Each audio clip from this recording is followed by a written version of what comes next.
శ్రీ గురుభ్యో నమః. సత్యమిదే ఛానల్కి స్వాగతం. జగద్గురు ఆదిశంకరాచార్యుల వారు స్థాపించినటువంటి పీఠాలలో శృంగేరి పీఠం ప్రధానమైనది. ఈ పీఠం పరంపరలో ఉన్నటువంటి పీఠాధిపతులు చాలా చోట్ల చంద్రమౌళీశ్వర స్వామి దేవాలయాలని స్థాపన చేయడం జరిగింది. శృంగేరి గురువులు ప్రతినిత్యం అర్చన చేసే చంద్రమౌళీశ్వర స్వామి వారి పూజ సాంప్రదాయం అనేది పూర్వకాలం నుంచి ఉన్న విశ్వకర్మ గురుపీఠమైనటువంటి ఆనుగొందెలో కూడా ఉంది. ఈ ఫోటోలు చంద్రమౌళీశ్వర స్వామి టెంపుల్, ఆనిగొందే కొప్పల్.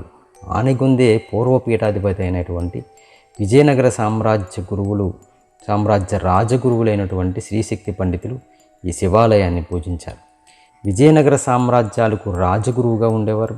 ప్రస్తుతం ఆనిగొందె పీఠం గురువులైనటువంటి విశ్వకర్మ శ్రీ కాళహస్తి స్వామి వారిని దర్శించుకొని పూజల నిర్వహణ చేశారు. చూశారు కదండి. వీడియో నచ్చితే ఖచ్చితంగా లైక్ చేసి వీడియోని మీకు తెలిసిన గ్రూపులకి, మీకు తెలిసినటువంటి ఫ్రెండ్స్కి షేర్ చేయండి. ఎక్కువ మందికి సమాచారం తెలిసేలా చేయండి.